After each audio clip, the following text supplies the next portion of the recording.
দেখেন ইমরান ভাই কথা বলেন। কথা আমরা শ্রীরামচর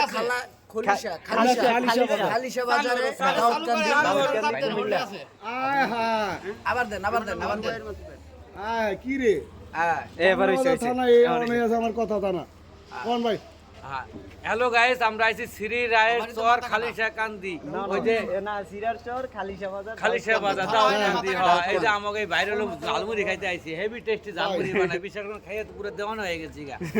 কি মশলা বানান? মশলা কি ভাবি বানান? আপনি বানান? আপনি বানান? ওই বাসারি বানায় না? বুঝছেন, কিন্তু এই ভিডিও দেখলে খাওয়ান দাওয়ান বন্ধ করে 100% ভাইয়ে বানায় 100%। মানে খাইলে ভালো লাগবে, না খাইলে আফসোস লাগবে। সিরাজ বাজার করেন 13 হয়ে গেছে। আচ্ছা আমি বুঝি না তো ভাই। যাক ভাই, মুড়ি খাইছে অনেক মজা লাগছে, জিমরানও খাইছে, অনেক কোনে খাইছে, আলু খাইছে, আলু খাইছে কয়েকটা। এই যে আমার বড় ভাইয়ের ভাই সাথে দেখা হলো হাঁটতে হাঁটতে, গাড়ি চালাতে চালাতে আমরা নামলাম।